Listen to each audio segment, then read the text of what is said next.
شاہ صاحب ایک واقعہ ابھی ہو رہا ہوتا ہے پریزنٹ مومنٹ میں، اس واقعے کو دیکھتے ہوئے محسوس کرتے ہوئے ایسا خیال آتا ہے یہ پہلے بھی ہو چکا ہے، ماضی میں کبھی ہو چکا ہے، جبکہ وہ پہلی بار ہو رہا ہوتا ہے.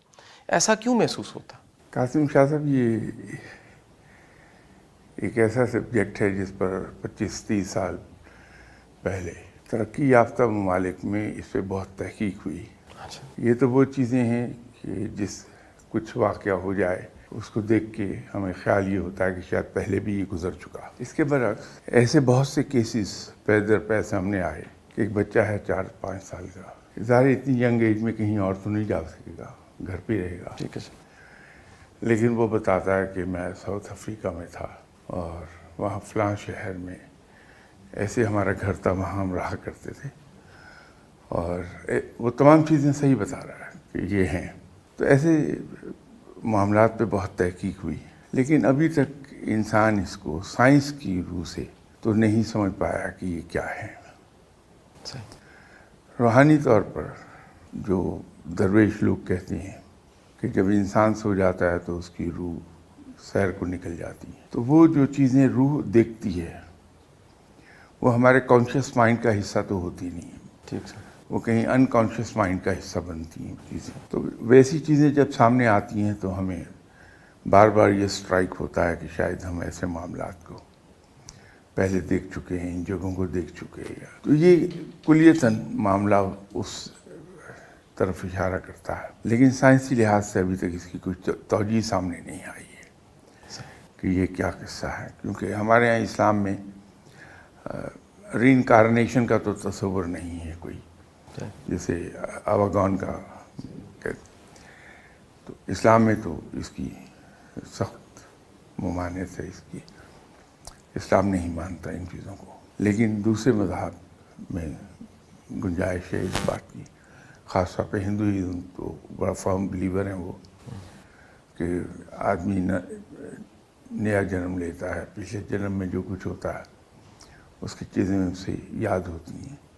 لیکن اسلام میں اس کی کوئی گنجائش نہیں ہے، اور اسلام اسے کیٹیگوریکلی کنڈیم کرتا ہے. تو ہم یہی کہہ سکتے ہیں کہ یہ جو درویش لوگ کہتے ہیں کہ جب انسان سوتا ہے تو اس کی روح سیر کو نکل جاتی ہے، اور وہ جو چیزیں آبزرو ہوتی ہیں وہ کہیں ہمارے انکانشیس مائنڈ میں آتی ہیں. ٹھیک سر. اور اس کی ایک ہلکی سی جھلک ہمیں اس وقت نظر آتی جب ویسی کوئی ہمارے سامنے کوئی شخص آتا قصہ ہے، ہوتے لگتا ہے پہلے بھی ملا ہوا ہے، نہیں ملا ہوتا سر، اور اس کے ساتھ ایک بڑا زبردست کنیکشن محسوس ہوتا ہے. اچھا ایسا بھی ہے شاہ صاحب کو روحانی بھی نہیں ہوتے؟ عام دنیا داری میں کہیں ایسے افراد اشخاص دوسرے ملک میں کسی جگہ پہ ملتے ہیں اور آپ کو لگتا ہے کہ ان کے ساتھ ایک بڑا گہرا کنیکشن ہے، اس کی وجہ کیا ہوتی ہے؟ بہت سمپل ہے. آپ ہی کے ساتھ گفتگو کے دوران اس چیز کے بارے میں بات ہوئی تھی، تو میں نے یہ عرض کیا تھا کہ معاملہ ہے اس میگنیٹک فیلڈ کا اور وائبس کا، جو انسان کے جسم میگنیٹک فیلڈ تو اس کے جسم کے ارد گرد قائم رہتا ہے. ٹھیک سر. اور وائبس جو ہیں وہ ایمٹ ہوتی رہتی ہیں. آپ کا اپنا میگنیٹک فیلڈ ہے، جن صاحب سے ملے ہیں ان کا اپنا ہے. تو اگر ایک دوسرے کو اٹریکٹ کر رہے ہیں تو جس شدت سے اٹریکٹ کریں گے اتنی ہی اپنائیت آپ کو محسوس ہوگی وہاں. ٹھیک سر. آپ کا خام خواہ میں دل چاہے گا کہ اس آدمی کے پاس جایا جائے، اس سے ملا جائے. ٹھیک سر. یا بہت پازیٹیو وائبز آ رہی ہیں جو آپ کی اپنی وائبز سے کمپیٹیبل ہیں، صحیح. تو انسان محسوس کرتا ہے کہ میں ان صاحب سے ملوں. وہ جو آپ فرما رہے ہیں کہ ایسا لگتا ہے کہ جیسے پہلے کہیں ملاقات ہوئی، جہاں اس کی شدت بہت زیادہ ہو جائے گی تو وہاں آپ کو لگے گا. پھر اس کا ایک روحانی پہلو بھی ہے. وہ لوگ جو روحانی طور پر اسٹرانگ ہوتے ہیں، روحانیت میں آگے گئے ہوئے ہوتے ہیں، ان میں سے جس سے بھی ملیں گے آپ کو ایسا لگے گا جیسے ان سے کہیں پہلے ملاقات ہوئی ہے. وہ اپنائیت کا احساس ہے بہت، صحیح. کیونکہ وہاں پازیٹیو وائبز ہیں ساری. صحیح. تو وہ ایسے لوگ ہر ایک کو اپنے سے لگتے ہیں، تو وہاں یہ احساس ہوتا ہے کہ ہم ان سے پہلے ملیں. مسلمان جو پیدائشی مسلمان ہے اور ایک ایسا مسلمان جو اسلام قبول کرتا ہے، زیادہ تر سے دیکھا گیا جس نے اسلام قبول کیا ہے شعوری زندگی میں ایک 30 32 40 50 سال کی عمر میں، وہ زیادہ مضبوط مسلمان ہوتا ہے بنسبت اس کے جو پیدائشی مسلمان ہیں. اس کی کیا وجہ ہو سکتی ہے؟ بہت سمپل وجہ ہے. جو اپنی فری ول پر مسلمان ہوا ہے وہ ظاہر ہے بڑا سوچ سمجھ کے ہوا ہے. پہلے اپنے ایک مذہب پر وہ قائم تھا, اس کو پریکٹس کرتا رہا ہے. اسلام نے اسے اٹریکٹ کیا ہے, اسلام کی پریکٹسز کو اس نے اسٹڈی کیا بڑی گہرائی سے. اس کے بعد وہ اس نتیجے پہ پہنچا کہ اسلام بہتر ہے, تو وہ مسلمان ہو گیا. اب چونکہ اس نے شعوری طور پر ہر چیز کو پرکھا ہے اور بائی چوائس وہ مسلمان ہے, بائی برتھ مسلمان نہیں ہے, تو اس لیے اس کے عقائد میں شدت ہوگی, اس کی پریکٹس میں شدت ہوگی. یہ بہت ہی نیچرل چیز ہے اور آبویس ہے کہ جو آدمی بائی چوائس جس چیز کو اختیار کرے گا اس کو اپناتا ہے, وہ اسے اون کرتا ہے. صحیح سر. جبکہ بائی برتھ جو مسلمان ہے وہ تو اس لیے مسلمان ہوا ہے یا کہلایا ہے کہ اس کے ماں باپ مسلمان تھے, تو اس میں وہ شدت نہیں آئے گی کبھی. شاہ صاحب, یہ جو سلطان باہو رحمۃ اللہ علیہ کا شعر ہے کہ پیر کلمہ پڑھایا باہو, اب کلمہ تو پیدائشی ہم مسلمان ہو گئے, مسلمان ہیں, یہ کون سا کلمہ ہے جو پھر پیر ہی پڑھاتا ہے؟ سلطان حق بہو صاحب کا یہ جو فرمان ہے, اس سے ان کی مراد یہ نہیں ہے کہ جب کسی کو ہم مسلمان کرتے ہیں تو اسے کلمہ پڑھاتے ہیں, یا ہم خود مسلمان ہوتے ہیں تو کلمہ پڑھ کے مسلمان ہوتے ہیں. ان کے اس کلام میں بہت گہرائی ہے.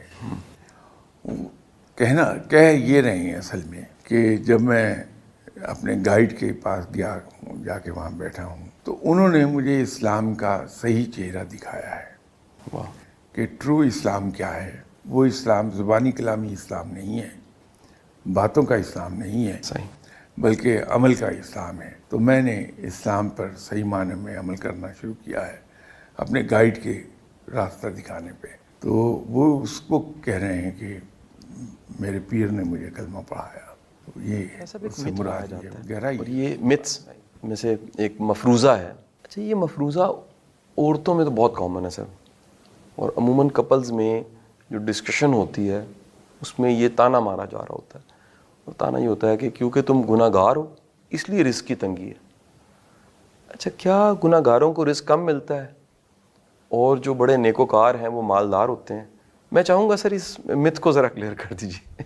صرف یہی ایک متھ نہیں ہے, اور بہت سی متھ ہماری روزمرہ کی زندگی میں کام کر رہی ہوتی ہیں. یہ کہنا درست نہیں ہے.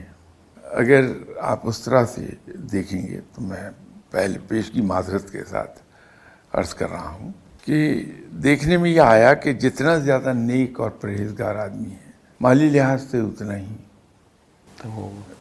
وہ تہی دست ہوتا ہے. لیکن ایکسیپشنز ہیں. اب صحابہ کے تو نیک ہونے میں کہیں کوئی شبہ نہیں ہے. پیغمبر کے بعد سب سے زیادہ عظمت رکھنے والے اچھا, یہی حضرات ہیں. جناب حضرت عثمان غنی رضی اللہ تعالیٰ عنہ فائنینشلی بڑے ایفلوئنٹ تھے. اسی طرح اور صحابہ کرام گزرے ہیں جو فائنینشلی ایفلوئنٹ تھے. یہ کوئی فارمولہ نہیں ہے, لیکن جنرلی دیکھا یہ گیا ہے کہ بظاہر نیک لوگ فائنینشلی کوئی بہت زیادہ ایفلوئنٹ نہیں ہوتے. لیکن یہ فارمولہ نہیں ہے, اور یہ تانا دینا کہ چونکہ گناہ گار ہو اس لیے اللہ تعالیٰ رزق بند کیے ہوئے ہیں, وہ درست نہیں ہے, اور ایسی بات کہنی نہیں چاہیے.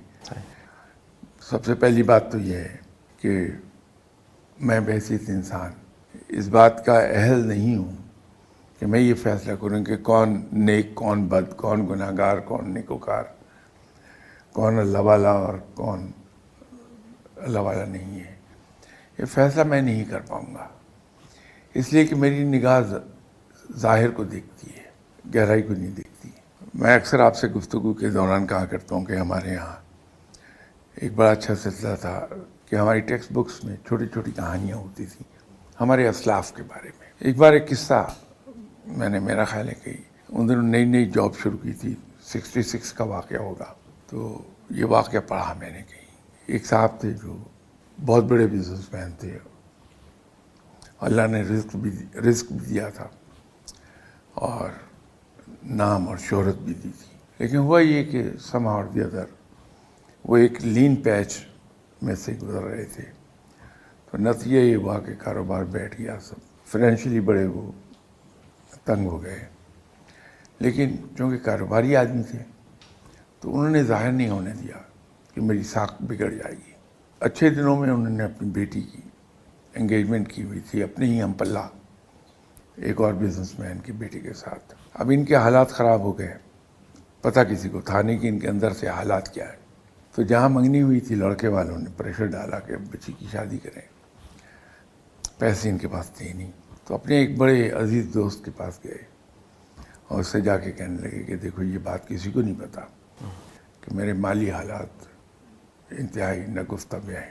تم دوست ہو، تم پر میں ظاہر کر رہا ہوں کہ میری حالت یہ ہے کہ میں تقریباً بینکرپٹ ہوں. میں نے اچھے وقتوں میں بیٹی کی شادی طے کی تھی اپنے ہی ہم پلہ لوگوں میں، اب وہ پریشر ڈال رہے ہیں کہ شادی کر دی جائے. میرے پاس کچھ ہے ہی نہیں، تو تم دوست ہو میرے، مدد کر دو میری، تو جب میرے پاس پیسہ آئے گا میں تمہیں واپس کر دوں گا. تو دوست نے پوچھا کتنا پیسہ چاہیے، تو انہوں نے ایک بڑی اماؤنٹ بتائی. ظاہر اپنے اسٹیٹس کے حساب سے شادی کرنا چاہ رہے تھے. تو انہوں نے کہا کہ اتنی بڑی رقم تو میرے پاس نہیں ہے.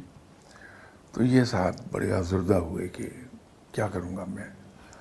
تو دوست نے کہا کہ نہیں اتنے آزردہ نہ ہو، میں ایک صاحب کو جانتا ہوں، تم میرے ریفرنس لے کے وہاں چلے جاؤ اور جا کے انہیں کہہ دو کہ میں نے تمہیں بھیجا ہے اور اتنے پیسے دے دیں، وہ دے دیں گے تمہیں، تو جب ہوں واپس کر دینا. وہ صاحب چلے گئے. تو جن صاحب کے پاس گئے، بڑا نورانی چہرہ اور ماشاءاللہ بڑی داڑھی مبارک ان کی، بڑے اخلاق سے ملے. تو انہوں نے کہا جی مجھے فلاں صاحب نے بھیجا، میں ان کا قریبی دوست ہوں، کہ ہاں کہیے کہ مجھے اتنی رقم کی ضرورت ہے، تو جب ہوگی میں آپ کو واپس کر دوں گا. تو ایک دم برہم ہو گئے وہ، اور انہوں نے کافی سخت الفاظ کہے اور کہا کہ بھاگ جاؤ یہاں سے، میں نے کوئی یتیم خانہ نہیں کھولا ہے. اب یہ آدمی بڑا عزت والا آدمی تھا، نام تھا. یہ آیا اپنے دوست کے پاس، کم از کم میں اسے بتا تو دوں جیسے تم اتنا نیک اور اچھا کہہ رہے تھے وہ اندر سے آدمی کیسا ہے. تو اپنے دوست سے جا کے کہا کہ بڑی بے عزتی ہوئی ہے.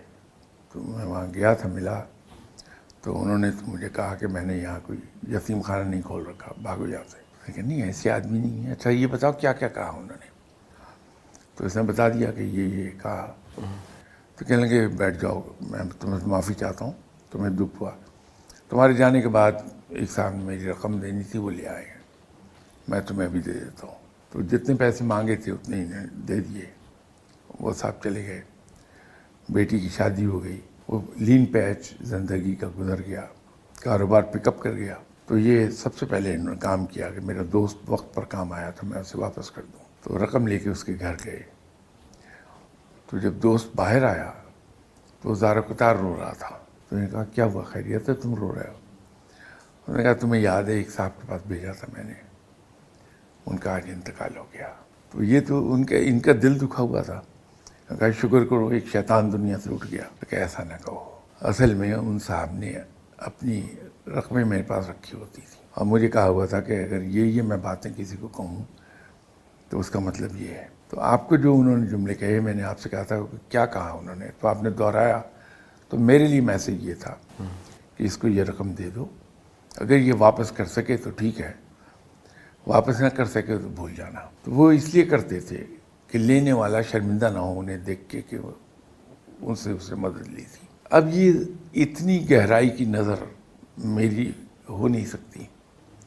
اب میں تو انہیں برا بھلا کہتا رہوں گا، در حقیقت نیکی کے بڑے اعلیٰ مقام پر فائز ہیں وہ. تو میں یہ فیصلہ نہیں کر سکتا بحیثیت انسان کے کون اچھا کون برا، کون نیک کون بد، کون جنت میں جائے گا کون جہنم میں جائے گا. یہ فیصلے رب کے ہیں، اور رب تعالیٰ بڑا بے نیاز ہے. وہ تو ایک کتے کو پانی پلانے پر طوائف کو بخش دیتا، اس کے تمام عمر بھر کے گناہ معاف ہو گئے. تو ایسا رحیم و کریم ہے، اس کا کیا معلوم کہ کس کو کس مقام پر فائز کر دے. کسی کی چھوٹی سی بات پہ خوش ہو گئے. تو یہ فیصلہ ہم نہیں کر سکتے کہ گناہگار کیا کون ہے، نیک کون ہے. صحیح تو یہ تانا کسی کو دینا کہ تم چونکہ گناہگار ہو صحیح. اس لیے رزق میں کمی آئی. نفس کی جو سرکشی ہے اس پہ آپ ہمیشہ فرماتے ہیں جو نفس کہے اس کی الٹ چلو. لیکن کیا کوئی تسبیح، اللہ کا نام یا صورت ایسی ہے جو معاون ہو سکتی ہے نفس کی شر سے بچنے کے لیے، اسے پڑھا جائے؟ اللہ کے ناموں میں یا رحمان ہو بہت ہیلپ کرے گا اس بات میں. اس کے پڑھنے سے رفتہ رفتہ دل میں اللہ کی محبت جاگتی بہت. تو جب اللہ سے انسان سچے دل سے پیار کر رہا ہے تو پھر اس کی ہر بات مانتا ہے. اسی طرح سورہ بقرہ اس سلسلے میں بہت معاون ہوتی ہے کہ اگر ہم ریگولرلی اس کو پڑھ رہے ہیں. ظاہر 250 پارے پر محیط ہے وہ. ایک وقت میں تو آج کے زمانے میں پڑھنا اتنا آسان نہیں ہوا صحیح. جتنا حصہ آسانی سے پڑھ سکیں. کیونکہ عبادات کے اندر ایک چیز ہے کہ ہم شروع میں جوش و خروش کے ساتھ ہم زور بہت دے دیتے ہیں عبادات میں، اسے ہم مینٹین نہیں کر پاتے. کچھ عرصے کے بعد اس میں کمی آ جاتی ہے یا چھوڑ جاتے ہیں. تو عبادات کے اندر انسان کو ایک کام یہ کرنا چاہیے کہ عبادات جو فرض ہیں وہ تو ہر حال میں ہونی ہے، لیکن نفلی عبادات کا میں کہہ رہا ہوں وہ ہم اتنا کریں جو ہم ہمیشہ کر سکیں ریگولرلی پابندی کے ساتھ. تو یا رحمانوں کا دل میں ورد رکھیں. سورہ بقرہ کی تلاوت اگر ڈیلی کر لیں گے صبح کے وقت اس سے دل پھر جاتے ہیں اللہ کی طرف.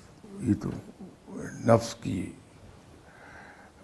مخالفت کے علاوہ صحیح. یہ چیزیں کام کریں گی. جب ہم رب سے پیار کرنے لگتے ہیں تو نفس کی خود بخود ہی بات ماننا چھوڑ دیتے ہیں. سر کسی بھی ہم اللہ کے نام کو پڑھتے ہیں ریکمینڈ کیا جاتا ہے اول آخر درود شریف کی کوئی مقدار، اس کی سر کیا وجہ؟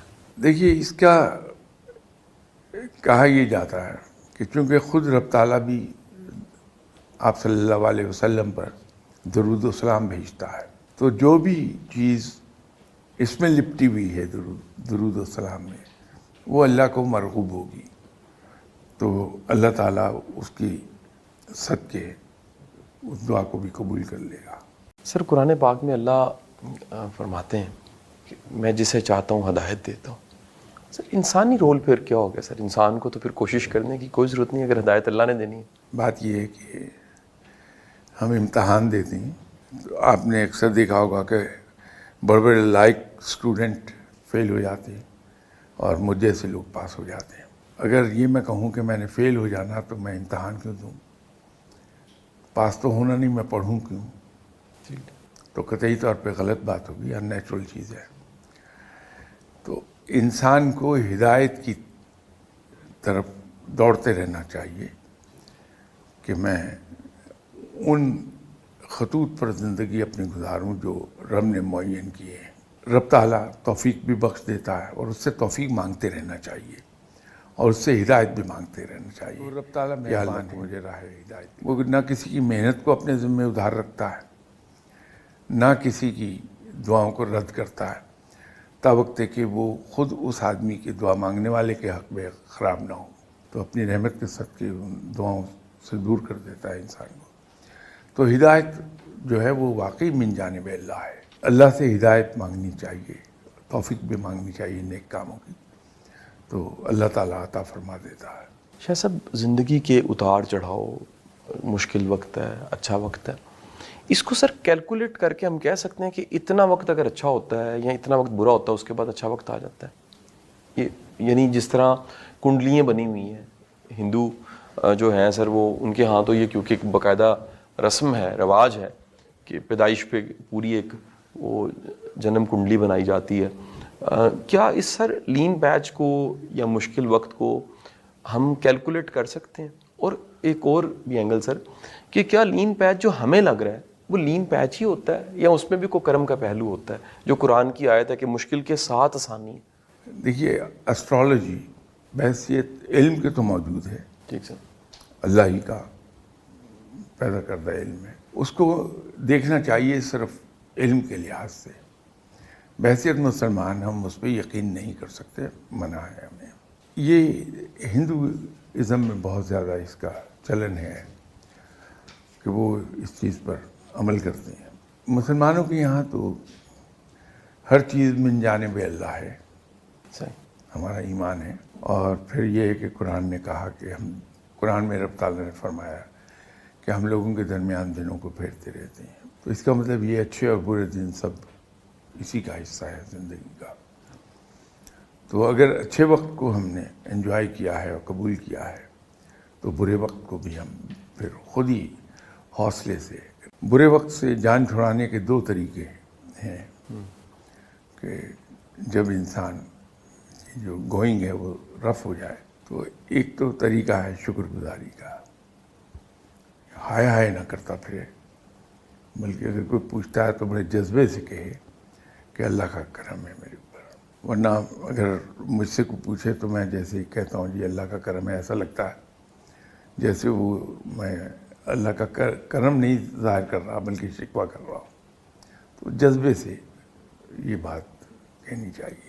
دوسرا جناب حضرت علی کرم اللہ وجہہ نے فرمایا تھا کہ مصیبت اور غربت کا مقابلہ صدقہ و خیرات سے کرو. تو صدقہ و خیرات. اچھا سر، اکثر لوگ انگوٹھی پہنتے ہیں اور خاص طرح کا پتھر پہنتے ہیں. لوگ بتاتے ہیں جو پتھروں کا علم رکھتے ہیں کہ یہ پتھر پہننے سے ایسا ہوگا. اسی طرح سر انگوٹھی میں کوئی اللہ کا نام لکھوا دیا جاتا ہے. میں چاہوں گا کہ انگوٹھی میں پتھر پہنا جائے یا کوئی اللہ کا نام لکھوایا جائے، اس کے اثرات کیا ہیں؟ یہ پورا علم ہے، اس سے شخصیت پہ کیا اثر پڑتا ہے؟ اور اس طرح کا کوئی اللہ کا نام اگر پہن رہا ہے تو اس کو خاص دن ایسے ہیں دھیان کرنا چاہیے، باقی ناپاکی کا خیال کرنا چاہیے، اس کے اسلوب کیا ہیں سر؟ دیکھیے سائنس میں ایک برانچ ہے جسے ہم کہتے ہیں رنگوں کی سائنس، اور رنگوں سے علاج بھی ہوتا ہے.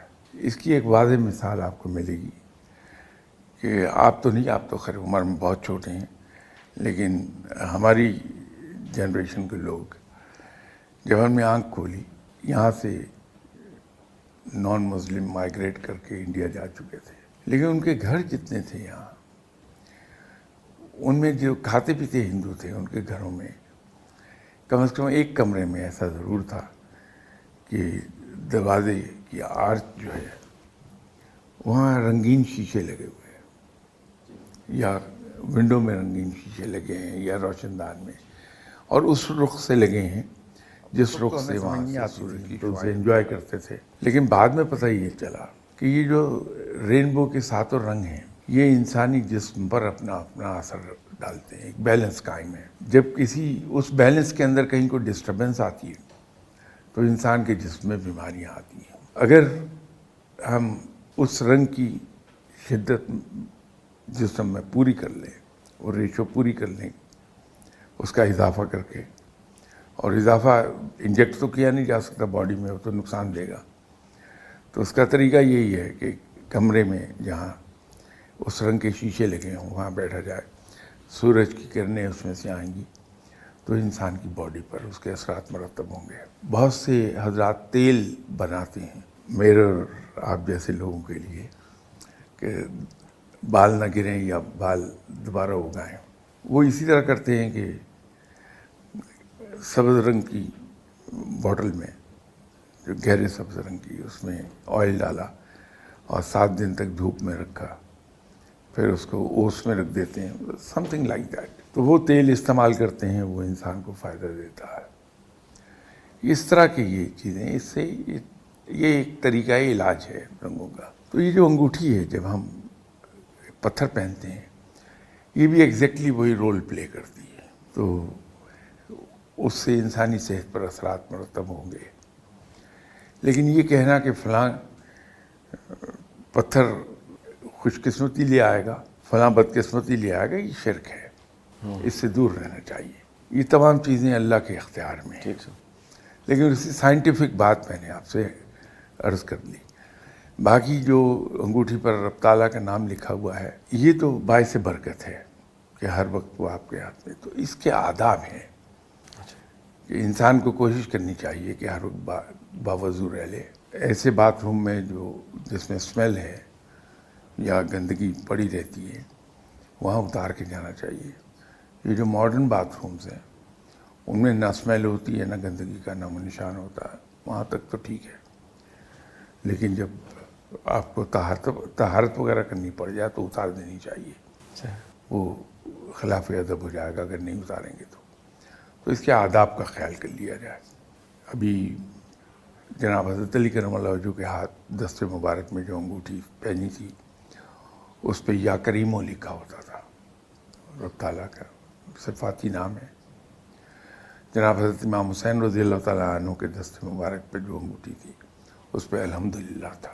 تو برکت کے لیے اسے پہن لیں، لیکن پھر اس کے آداب کا خیال کر لیں۔